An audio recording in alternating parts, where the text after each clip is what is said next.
Temporarily been closed after a cargo flight failed to take off. We have our colleague on the ground, Regina Manyara, who will be bringing us the latest updates from that end. Let's interact on all our social media platforms at KBC Channel 1. All right, we begin from the county of Kisii. Residents of the Nyamarambe area, South Mugirango in the county, are up in arms over the closure of Nduru Sub-County Hospital. The protest comes just days after the withdrawal of health workers following an attack by unknown people. The residents claim they were not consulted prior to the closure of the hospital. Nduru Sub-County Hospital was closed after it was invaded by a mob that attacked the members of staff on 11th of this month. The attack was allegedly instigated by reports of an alleged transfer of an idle medical machine to another hospital during a stock-taking exercise by the county government. Tunasema wale madaktari, hakuna mtu anagusa madaktari. Tunahakikishia kuna amani, warudi hospitali immediately waende kusaidia watu wetu. Kweli kabisa. Si hivyo ndio tumesema. Kwa hivyo tumeomba management kuanzia kesho. Nataka kuona hospitali yetu imefunguliwa na iko operational. Hapa South Mugirango sisi tunataka kazi wa madaktari wote kidogo tu. Madaktari wetu warudishwe waanze kazi hata si kesho. The residents now claim they have been forced to travel long distances to seek medical services, which used to be provided by the closed health facility. They are now calling for unconditional reopening of the health facility, saying they were not consulted prior to the closure. Nataka ni hospitali yetu ifunguliwe. Tangu juzi, tangu jana, wagonjwa wamekuja hapa, wanafika kwa gate, wanarudi, wanaenda hospitali nyingine. Tungeomba management ifungue hospitali.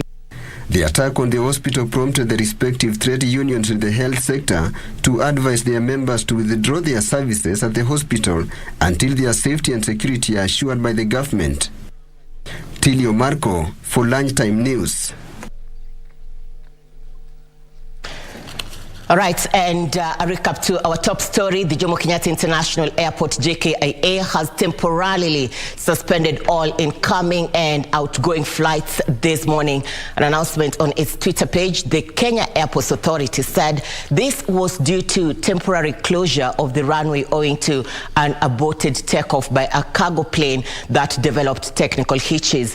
KAA says the safety of passengers is a priority and that they were working to resolve the issue as soon as possible.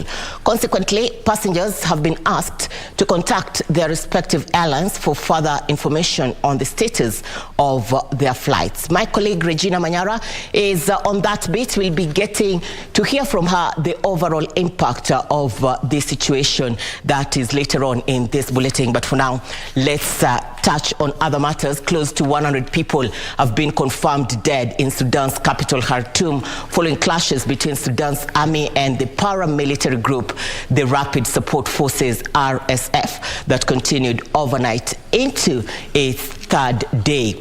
The Doctors Union in Sudan says an estimated 1,100 people have been injured as clashing sides claim control of the key sites in the capital, Khartoum, where residents sheltered from explosions. Earlier on Sunday, the clashing security factions held a temporary ceasefire to allow the wounded to be evacuated, although it was not clear how strictly they stuck to it. This is as doctors warned the situation at hospitals in Khartoum is extremely difficult and that fighting was stopping both staff and medical supplies from reaching injured people. The fighting is part of a vicious power struggle within the country's military leadership, which has escalated into violence between rival factions. General Abdel Fattah al-Burhan, who is the head of the armed forces and in effect the country's president, and his deputy and the leader of the Rapid Support Forces RSF, General Muhammad Hamdan Dagalo, have disagreed on how the country should transition to civilian rule. Sudan has been run by generals since a coup overthrew the long-standing authoritarian president Omar al-Bashir in 2019. As the fight rages, a chorus of international voices has called for a permanent end to the violence. Leading Arab states and the US have also urged a resumption of talks aimed at restoring a civilian government, while the African Union has announced that it is sending its top diplomat Moussa Faki Mahamat to try to negotiate a ceasefire. In a bid to reconcile the fighting military groups, the Intergovernmental Authority on Development, IGAD, agreed on Sunday to send the leaders of Kenya, South Sudan and Djibouti to the capital Khartoum. Michael Mandika for Lunchtime News, Nairobi. Prime Cabinet Secretary Musalia Mudavadi has warned against attempts made by the Azimio wing through their leader Raila Odinga calling for the resumption of weekly demonstrations when the holy month of Ramadan comes to an end. Mudavadi says the move by Raila and his troops is aimed at triggering chaos and disruption, terming it as a recipe that could plunge the country into political uncertainty.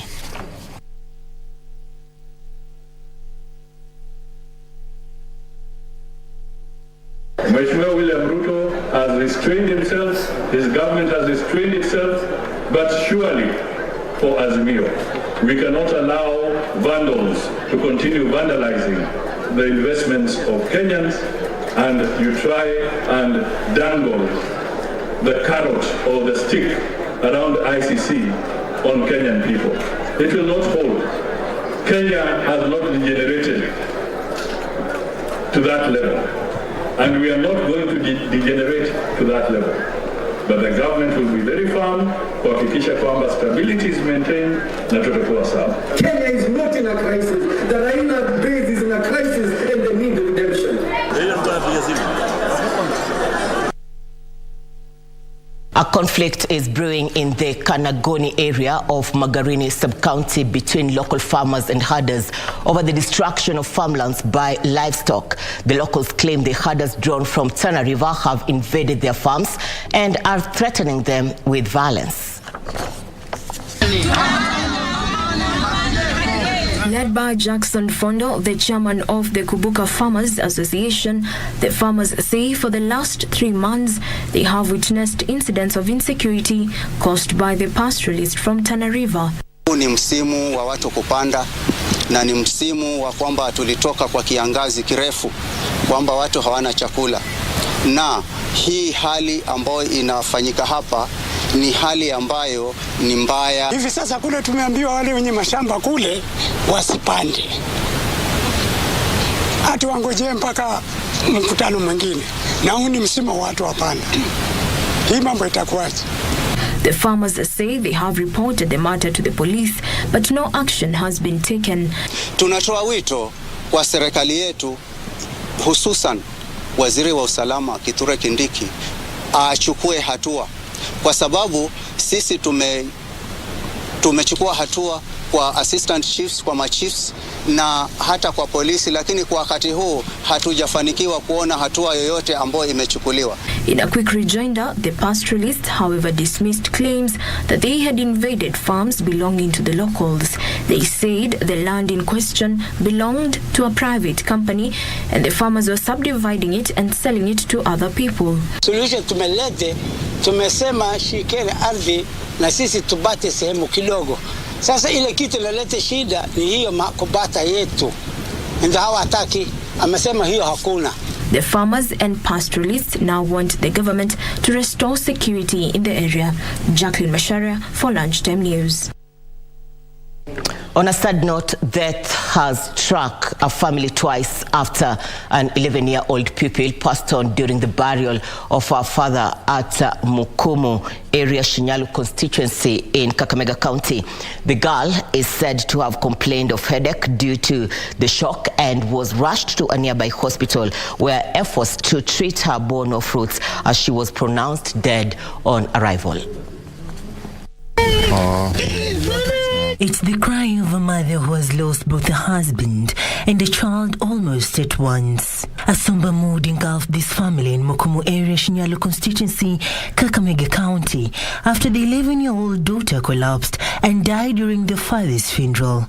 Family members led by her mother Gertrude Moshira recount moments before her demise. Tuko kwa mazishi ya mzee na mtoto anakufa saa 3 asubuhi. Hata mzee hakuwa na kazi, alikuwa akifanya tu sibarua. Hata vile ameniachia watoto, sijui nitaanzia wapi, nitamalizia wapi. Mzee ameacha watoto 10 na mmoja ameaka. Iko na huzuni sana kwa huyo gogo kuniwacha. Niomba tu watu wa serikali, wachumbe yetu, gavana yetu, mkusaidie kwa hii matanga. Kuja akasema, Mamuti, kuja tuende. Nikamwambia tuende wapi? Kuja wanasema penda, nafanya namna gani anasimia. Vile tulifika hospitali, nilipata mtoto ameshafanya namna gani amekufa. Hata wale mashirika ambayo inasaidia watoto ambao wamewachwa, tunaomba tu mkuje msaidia hao watoto. Malilio yetu ni watoto wasome, watoto waone mwelekeo mzuri katika maisha yao. She was rushed to a nearby hospital but was pronounced dead on arrival. Elsewhere, Nambale Member of Parliament Geoffrey Mulanya is calling on the police and national government administrative offices to partner with local residents in order to curb crime in the area. Speaking at Otiri Primary School grounds during the burial of 57-year-old Nyongesa Mutoka, who was kidnapped and murdered by unknown assailants, Mulanya regretted the wanton loss of lives at the hands of criminals. Hizo ndio utetepetevu wa kazi tunasema lazima tuangalie. Na watu wajikumika kwa kazi yao. Police wameagiri, they must go. Kuleta maskari wengine. Insecurity has been rife in the area with at least 5 murders reported in the last 4 months. Local residents accused the police of lethargy in arresting suspects even in cases where compelling evidence has been provided and demanding a total overhaul of the security apparatus. Seraphin Nairobi for Lunchtime News. More than 10,000 mangrove trees have been planted in Kilifi County, with the national and county government being tasked to take the lead in creating carbon credit awareness for citizens involved in mangrove conservation. According to Grow With Us founder Paul Flynn, proper and elaborate interventions of carbon credit awareness would improve the local economy and mitigate the adverse effects of climate change. In 2018, the government imposed a ban on mangrove harvesting to fight environmental destruction, protect water catchment areas, and mitigate the effects of drought across the country. The ban was, however, lifted in Lamu County in 2019 after the government considered the plight of the local communities who largely depend on mangroves for their livelihoods. We are trying to do beehives here, we are trying to do fish pods here, so that the economic status of this area can change and the community can also benefit from this project. In the next 2-3 years, they can also start earning from carbon credit. Mangrove forests are highly effective in carbon sequestration, as most of the carbon is stored in the soil rather than in the plants.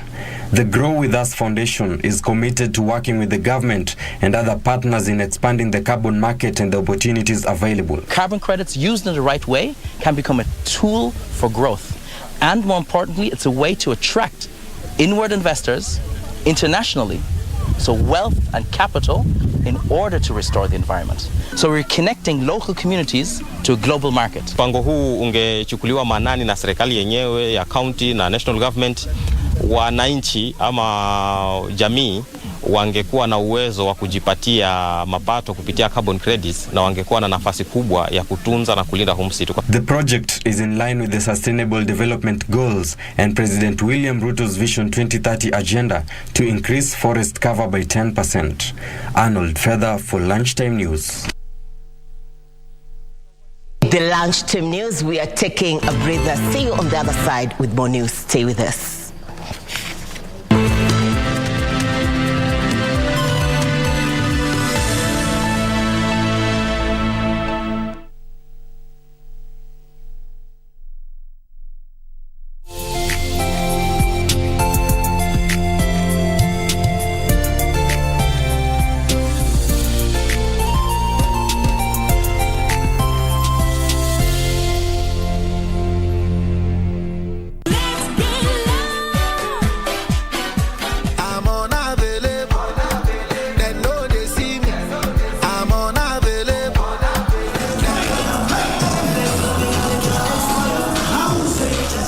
Tusker Fest was the agenda of the day last Saturday at Tamasha Eldoret, the month-long event that has been happening across different towns and the country.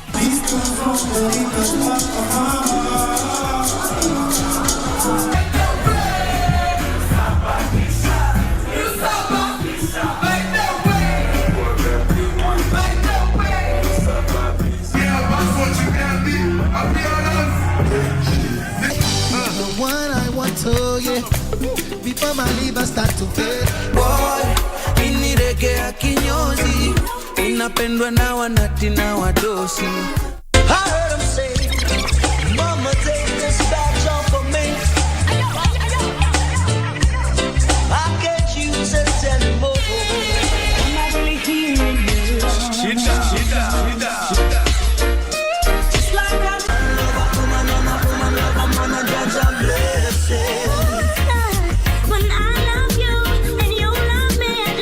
Informative, entertaining, and inspiring human interest stories. On Mondays, 9 p.m., we have The Cabinets. Tuesday, 9 p.m., we get inside the barracks for military tales. We delve in the world of cinemas and theater each Wednesday night. For the young and industrious, make a date with us every Thursday at 9 p.m. Fridays are dedicated for my culture. On Saturdays, we go back in time for history in perspective. And on Sundays, we get to know the process of how things are done and made. KBC Channel 1 News features a whole lot of wonderful viewing experience.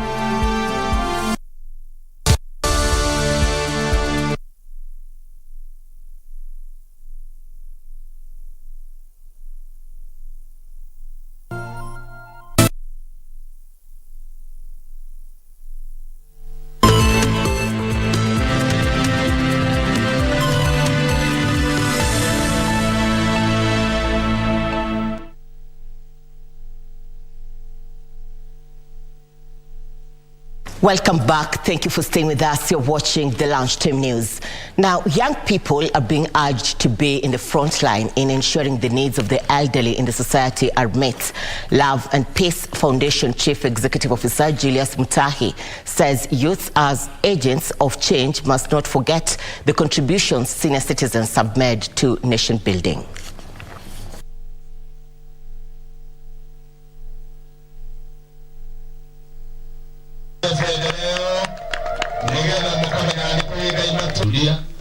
Na mtafute mama mwingine mkulino. Na ninaomba ya kwamba wale vijana ambao wanaenda huko kupata ajira huko nje, tunaomba ya kwamba wakaweze kukumbuka wazazi wetu. Wakienda wakibarikiwa, wanakuja wanabariki wazazi wetu. Kwa hivyo mkibarikiwa tunabariki wazazi, nasi maisha yetu inapanuka. Mwito wangu ni ya kwamba wakienda huko kazi, wasisahau na wazazi, kwa sababu baraka inaanza na nyumbani. Na kitu ya maana ya kwamba ni vizuri kutafuta baraka kwa Mwenyezi Mungu na pia kwa mzazi. Ni shukrani vile mimi naona. Ni kwa sababu yale yote napiganiaga ni haya vijana wetu. Kwa sababu sasa wakiwa hivi tutapoteza mambo ile baya vijana wetu kutoka kwa ile mambo baya na kurudi nyumbani kwa wazazi. Hii ni kitu ya maana sana kwanza kwangu hata kwa Kenya yetu mzima. Laparoscopic unit has been launched at Kiambu Level 5 Hospital. This makes it one of the pioneer public hospitals to conduct laparoscopy surgeries. Laparoscopic surgery is a minimally invasive surgical technique, also associated with faster recovery and better patient outcomes. Diagnostic laparoscopy is a surgical procedure used to examine the organs inside the abdomen or the pelvis. To do free maintenance for the next 2 years. It's a low-risk, minimally invasive procedure that requires only small incisions. The guy has a fracture radius ulna. You give him local. You infiltrate the bone as well, very osteomed with local.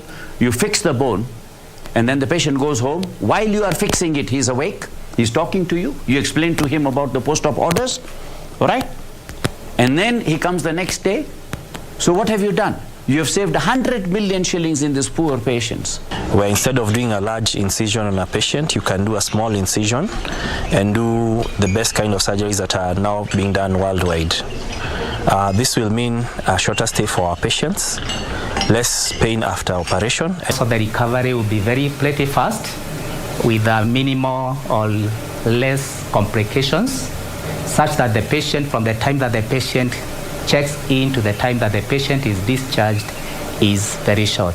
Dr. Samson Misango, the head of surgery at Kiambu Level 5 Hospital, said the launch of the laparoscopic unit at the hospital will reduce the cost burden on patients.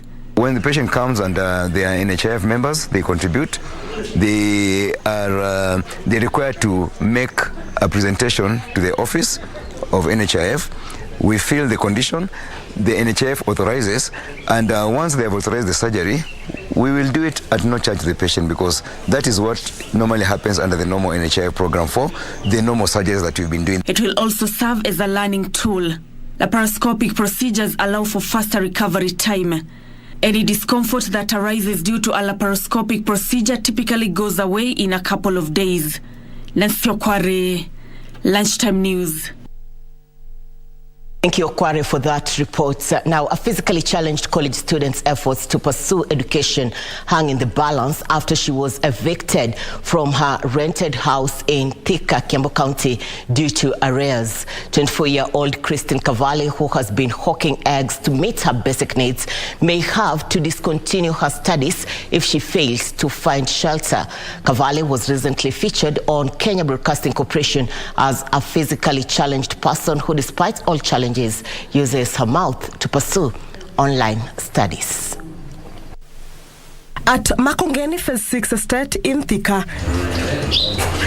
Christine Kavale sits outside a house she once occupied. She says she has been evicted for failing to pay rent. Tia nilikuwa nafanya hustle kidogo ya kuuza mayai ndo nijikeep kidogo kulipa rent, kununua dawa and kununua food, so ikafika point mwili ikaleta issue sana juu nilikuwa under medication hadi wa leo, so nikaanza kufanya kazi kwanza. Although she has been receiving support for her school fees, the 24-year-old, who is pursuing a course in human resources management at the Thika Technical Training Institute, comes from a humble background and has been trying to beat all odds to make a brighter future. So ilifika point vile nilifungua nyumba, nilienda pale kwa gate, kuna kashade hapo ndani, nilispend 2 night hapo. So kasi sina pesa, hakuna kukula dawa, hakuna kukula, hakuna kukaa kwa nyumba, so I was just requesting mtu mwenye tu hata atakam through this mnisaidie juu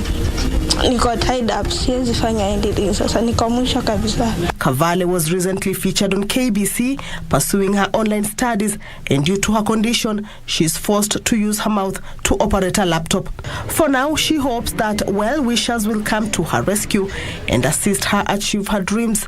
Those willing to help Christine can reach her through a mobile phone number 0716 082 611.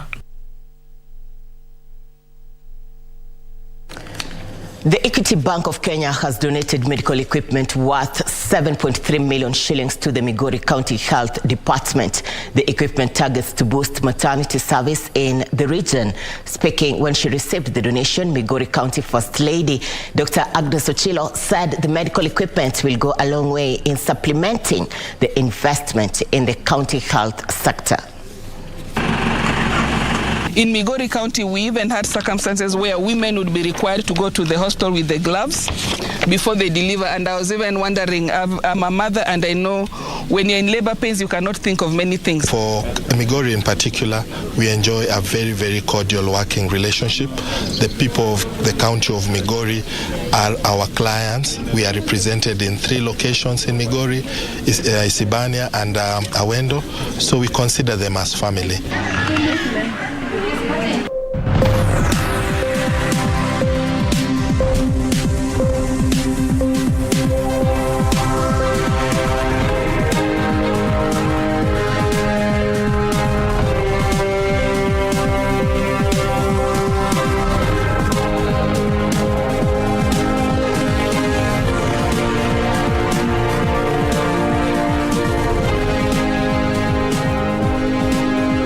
Thank you for staying with us. In business, imports and exports for all government agencies will be exclusively cleared by the state-run Kenya National Shipping Line.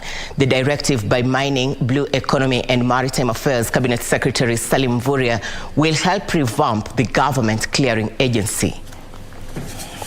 Plans are underway to turn around Government Clearing Agency and the Kenya National Shipping Line and save more than 3 billion spent annually on private shippers, as well as clearing and forwarding agents. Previous efforts to turn around the agency were hampered by a law that prohibits ship owners from port operations such as clearing and forwarding, running terminals, or container freight stations. As a result, the latest directive has sparked outrage by private firms who are set to lose out on state business. However, the Mining, Blue Economy and Maritime Affairs Cabinet Secretary says the review will harmonize the operations of various government entities.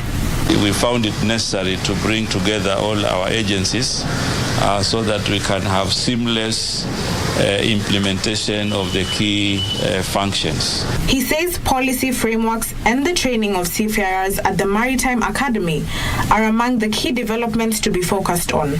It became very important for us as two ministries to meet together and identify the issues of common concern so that we can be able now to move in as one. We're now working together to see how best this institution can still serve the port, but also serve now new areas, especially on the issues of seafarers and the matters related to the shipping line. Plans are also underway to streamline and ensure seamless operations at Mokowe, Lamu, Liwatoni in Mombasa, and Shimoni in Kwale County. And we'll look into policy, regulations, and modalities of operation that will enable us to seamlessly deliver on the agenda as directed by the President. In Liwatoni, we would like to make sure that it comes to function in the next 6 months. So there are a number of areas that KPA has to work together with fisheries so that we can be able to realize that dream. Mvurya says dry dock services will be revamped to attract ship repair business. Currently, all the vessels plying the Indian Ocean, their maintenance is only in Dubai and the United Arab Emirates in Dubai. So it means Kenya has an opportunity also to establish a dry docking facility. Ndutamo Kami for Lunchtime News. You're watching the Lunchtime News. We are giving way to commercials. We'll be back with more business news and also sports. Stay with us.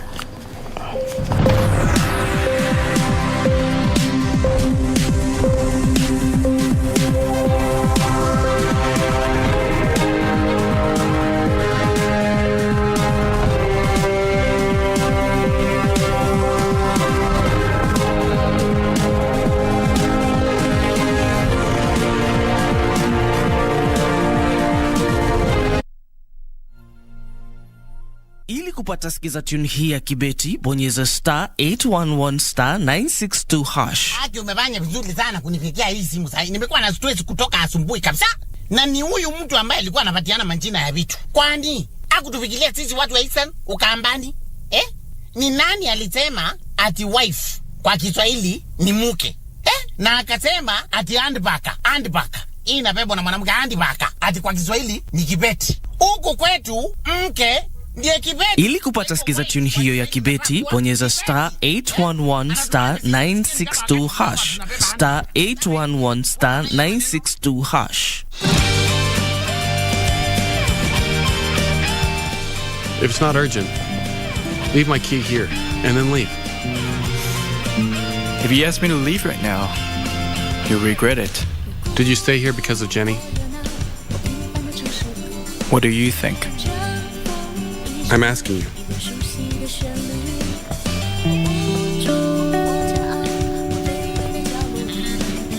No one knows the result before the end of a match. You know what kind of man I am. If I see something I like, I will try my best to get it. So you're really gonna stay then? I knew that you weren't the kind of man who would leave his friends behind. Okay, let's work on getting Taylor young. Hey, Mr. Bang, your nose. It's bleeding. I got it. Hurry, sit down, sit down.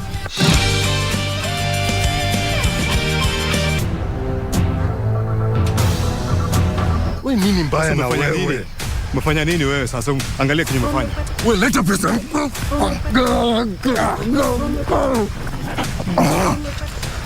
Kuna nini?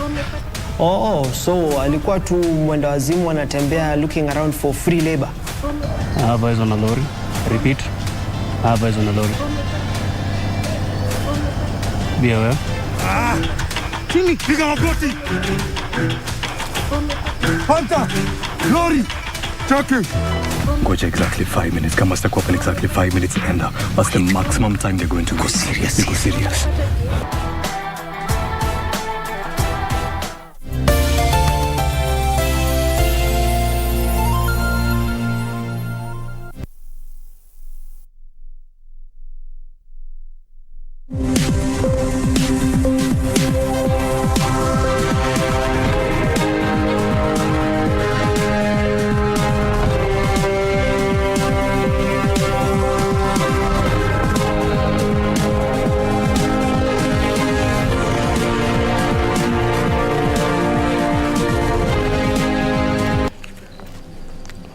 Thank you for staying with us. You're watching the Lunchtime News. In business news, the digital platform is fast becoming a major avenue for content creators to increase their fan base and boost their revenue. In Kenya, content creators have taken advantage of social media sites to popularize their creativity. The Kenya Film Classification Board says it's working with various digital service providers to roll out various platforms to help innovators launch their products. Internet penetration in Kenya is currently at 42%, and it is projected to reach 60% within the next 3 years. From this, at least 1.2 million Kenyans have secured online work, a majority of them being the youth. The Kenya Film Classification Board now says content producers should drop archaic methods of film production and adopt content that suits digital platform needs to survive in the ever-changing industry. These are new developments that we have put in place, and for such a show, we will be glad to see you come to us and tell us we have rated it by ourselves and we have found it as program for gender exhibition. He says monetization of creative work on the internet is an overlooked venture which could boost local filmmakers into creating quality output. We appreciate that the pay TV has got some target audience, but we believe the free-to-air has even a bigger audience, and the capacity that is being developed by the content, by the pay. Furthermore, he says they are ready to partner with content creators across the country to ensure the tapping of raw talent. I'm sure the ecosystem of the creative industry will really trickle down. They made the remarks during the launch of Season 3 of Hello, Mr. Right, a local production by Star Times. Hibak Said for Lunchtime News. Affiliated to the Kenya Tea Development Agency are expected to receive their refunds today from the agency. The refunds, running into millions of shillings deducted from the fertilizer subsidy, affected thousands of tea farmers last month. More than 600,000 tea farmers are affiliated to KTDA through the agency. And or rather, though the agency says not all farmers were affected by the erroneous deductions, KTDA is expected to give a status update on the matter later today. Probably they are struggling.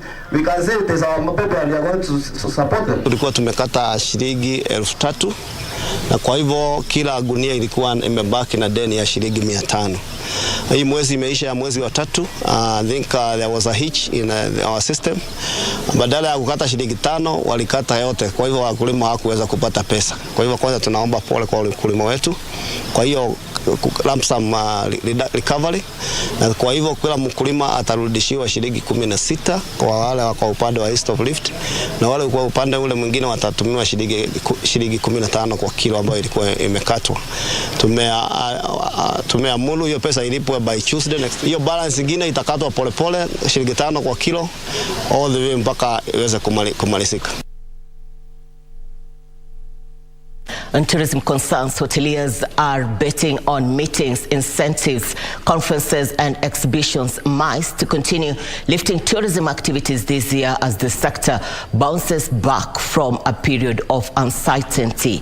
Pride in Hotels Group Managing Director Hasnain Noorani says the number of business travelers during the first 3 months of this year surpassed those of arriving for holiday. He says business visitors staying at Pride in Hotels accounted for 60% of the guests compared to 40% of holiday visitors.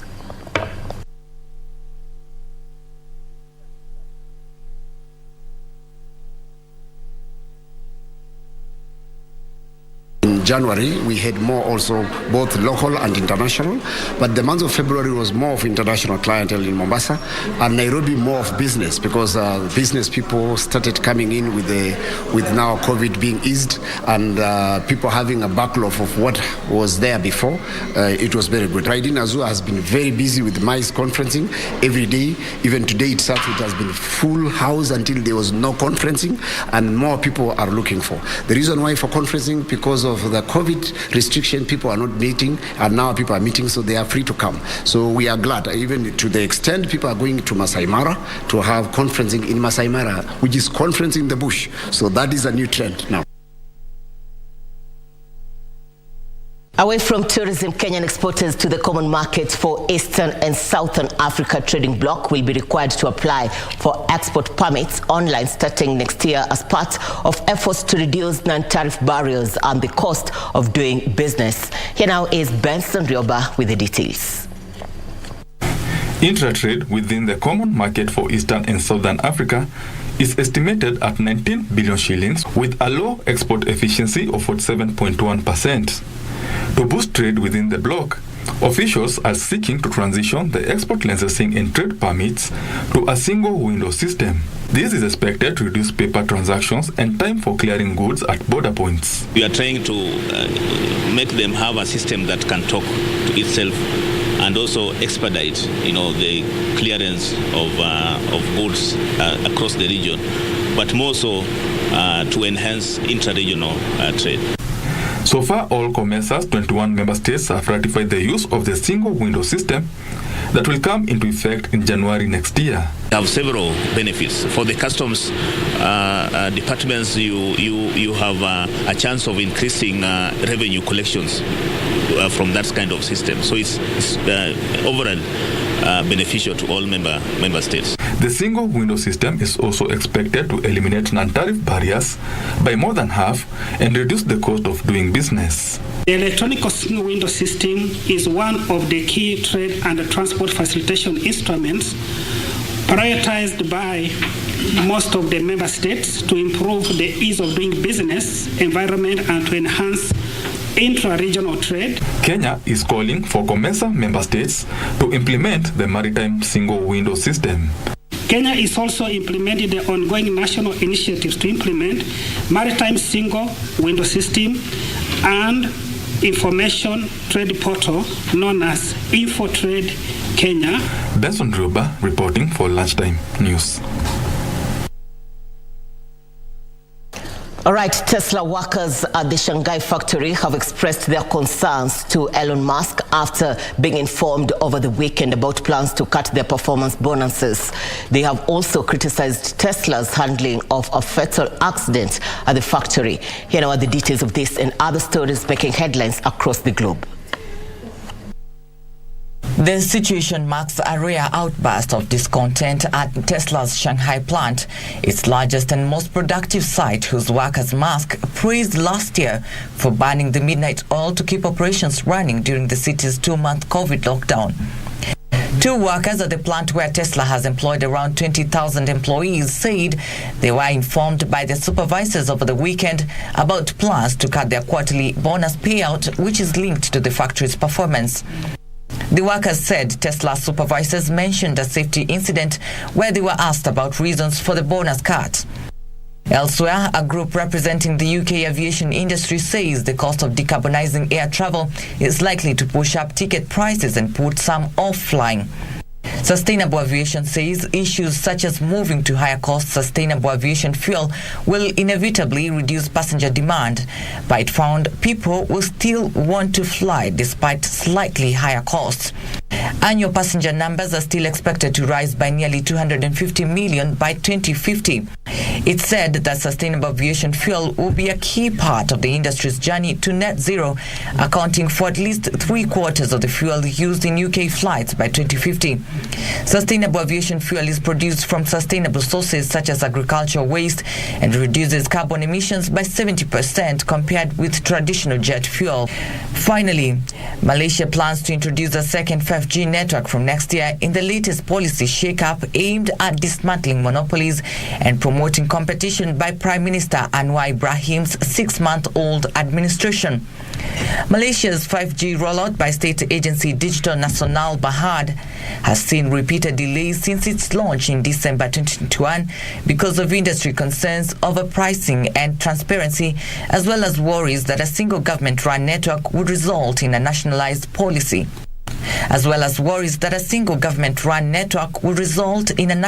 monopoly. The plan for a second network will be contingent on Digital Nasional Berhad and mobile operators ensuring the 5G network coverage reaches the government's target of 80% of the country's populated areas by end of this year.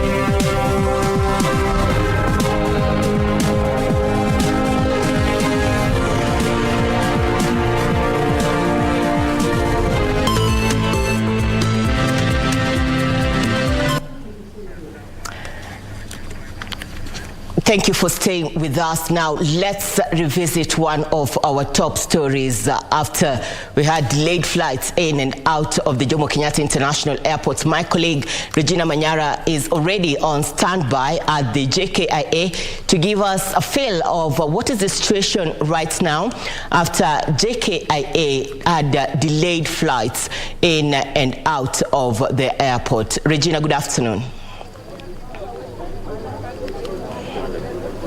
Well, good afternoon, Irene, Muchuma. As you can see, this is a situation at the departure area of the Jomo Kenyatta International Airport. As you can see, some semblance of normalcy has returned. This follows KA having to ground some of the departure flights from this particular airport after a plane bound from Nairobi to Amsterdam developed technical issues on the runway, blocking the runway. As of 12:15 this afternoon, at least 2.5 kilometers of the runway has been cleared, but we are not out of the woods yet.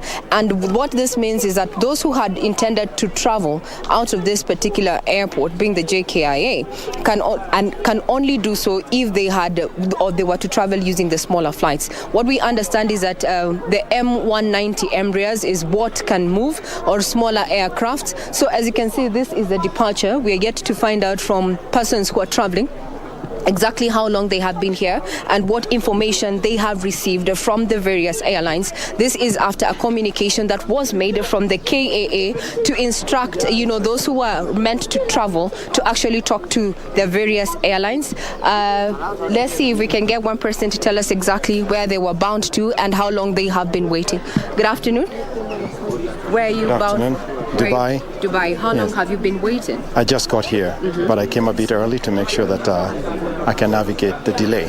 Did you get a confirmation from your airline that there was going to be a delay? No, I haven't got that yet, so I'm assuming the flight is going on as scheduled. You are flying with which airline? Emirates. Emirates. Yeah, at 4:30. Do you know the size of your aircraft? No, I think it's a regular Airbus. Yeah. An Airbus. Yes. Okay, thank you very much. Thank you. Safe travel. Thank you. And you, sir, where were you bound for? Dubai. And how long have you been waiting? I've been here half an hour now, and I don't know actually what's happening, to be honest with you. So are you confirming that you've not received any confirmation or cancellation or rescheduling of your flight? So as soon as I came here, I've seen people in the queue, and somehow the guy is telling us that the airplane is being cancelled. So we don't know, to be honest. So you're waiting to see exactly what? We're waiting to see if the situation changed, because I don't want to go back and then the situation gets maybe, yeah. Okay. Were you flying for business pleasure? Yeah, absolutely, yeah. Business? Yeah, business. Do you mind if you were to reschedule? What would this mean for you as far as business is concerned? Really bad, because I'm not from here. I've been in a hotel, so everything... Today, the whole thing is to be flying, as usual. And this never happened to me, to be honest. So I don't know. I mean, it's really bad. It's really bad. Yeah. We hope it gets resolved. Thank you so much. Well, Irene, as you can see, that's the situation here at departures. Some who have arrived, we've just talked to two who are outbound of, Nairobi. Nairobi, that is the Jomo Kenyatta International Airport, where this morning we had flights grounded after one flight that was, bound for Amsterdam developed technical issues on the runway. And this also puts the question of matters of infrastructure. The Jomo Kenyatta International Airport only has one runway. This is a question that has been asked especially by stakeholders, those who, are within the infrastructure value chain, as well as those who fly out. Why does Kenya still have only one runway? And does this pose a technical issue, especially when it comes to matters of security? But as it is that right now 2.5 kilometers of the runway has been cleared. The various stakeholders understanding, or rather the technical operations still underway to have the whole runway at least by 6 p.m. this evening fully operational. This is a situation. People are waiting. Unfortunately, even after that particular communication was made by the KAA for those who are bound to travel to communicate with their various airlines, a majority of those who had intended to travel do not have any information in regard to either rescheduling or cancelling their flights altogether. We'll be keeping tabs on the situation. We're yet to hear from what the airport manager has to say in regard to this developing issue. Back to you, Irene. Thank you, Regina. We are sure you'll be able to gather more even as you intend to meet with the airport manager. Regina Munyara reporting live from the JKIA after the airport announced delayed flights in and out of the airport. Now, time for sports. World record holder Eliud Kipchoge and Edna Kiplagat are tipped favorites to win the Boston Marathon. The organizers are confident the men's course record will fall given the fast field. The professional men's race will kick off at 4:37 p.m. and the women's race at 4:47 p.m. Kenyan time. Kipchoge will be making a dream debut in Boston, aiming to become the first man to win all 6 whole marathon major races, having already triumphed first in Tokyo, London, Chicago, and Berlin. Let's keep it on the clock, just outside 2:01. Eliud Kipchoge is a history maker in Berlin. Yet again, he has done it. The world record is gone. He is also expected to enter the New York City Marathon in November. Kipchoge's personal best is almost 2 minutes, better than the other fastest runners in the field, defending champions Evans Chebet and Tanzania's Gabriel Gaye.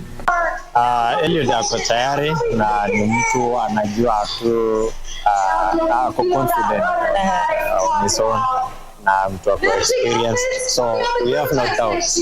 Hakuna doubts na tunamwombea na Wakenya wengine, so tunawatakia kila la heri wafanye vyema. So mimi naombea ushindi na wengine naombea ushindi. Ndio sio kama mpira ambaye tunategemea mtu mwingine kala mshinde. Waambia wang'ang'ane kesho, post iko sawa, watie bidii. Kila kitu tu ni kutegemea Mungu na ni climate ni sawa kabisa, ni kama tu ya Kenya, so hakuna kitu naesaona ni kama itawashinda. This year's event welcomes more than 30,000 runners representing 121 countries. Kenyans Benson Kipruto and compatriot Edna Kiplagat are the defending champions. And now Berhanu, and and Yimmer in the battle for second and third. The second, third, fourth place finishers are right behind him as they come down the stretch. Kipruto receiving congratulations, but that battle for second and third, he'll even turn around and watch the finish. A battle for second place in the Boston Marathon. For Lunchtime News, I'm Sela Onyango. Berhanu and Yimmer, that will be the order of finish on the men's side here in Boston in 2021. As they finish just a shade over 2:10:30. And they'll keep running. The Los Angeles Lakers upset second seeds the Memphis Grizzlies with 128-112 win in the Western Conference Playoffs first round opener. Elsewhere, Giannis Antetokounmpo was forced off with an injury in the second quarter as Milwaukee Bucks fell to a 130-117 defeat by Miami Heat. Franchise for the game he wants to be aggressive. The Los Angeles Lakers trounced Memphis Grizzlies with a 128-112 win in their Western Conference Playoff first round opener. Rui Hachimura made 11 of his 14 shots, including 5 of 6 from three-point range, to spark the Lakers, who reached the playoffs after winning a play-in game against the Minnesota Timberwolves. On the road this year, almost 500, 20-21. Morant and Tillman play catch.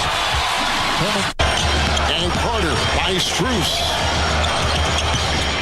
Elsewhere, Giannis Antetokounmpo was forced off with an injury in the second quarter as the Milwaukee Bucks fell to a 130-117 defeat by Miami Heat. Antetokounmpo will be assessed to see if he can play in Game 2 of the series on Wednesday. Junior again, rattled in and out. Now Gordon with a picture. And Jamal Murray helped the Denver Nuggets stroll to a 109-80 victory over the Minnesota Timberwolves with 24 points, 8 rebounds, and 8 assists. Lifted, and that was an example of it on that opportunity there. The fifth most efficient offense in the NBA. Meanwhile, moving the Nuggets deep. Andrei Rublev claimed his first Masters 1000 title by beating teenager Holger Rune in the Monte Carlo Masters final held in France. The victory handed the 25-year-old Rublev his 13th ATP title. Was 4-1 down to his 19-year-old opponent from Denmark in the deciding set and saved 2 break points before leveling the match. A double fault from Rune gave Rublev a lead before the 25-year-old served out for his 13th ATP title. It was a bit too high, that drop shot. Rublev, who had lost 2 previous Masters 1000 finals following defeat in Monte Carlo and Cincinnati in the year 2021, hit 33 winners against world number 9 Rune.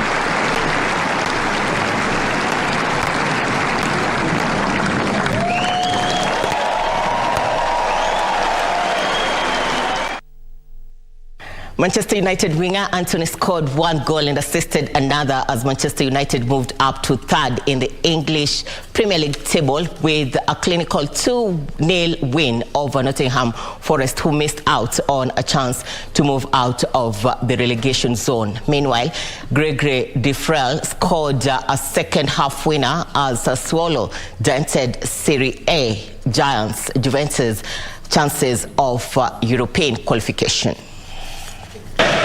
Tonight in the English Premier League, Leeds United will host Liverpool at Elland Road. Might find Pellegrini and does! It's 2! His ball in. Tammy Abraham! There's the third! In La Liga, Barcelona failed to score the 3rd consecutive games as they were held to a goalless La Liga draw at Getafe.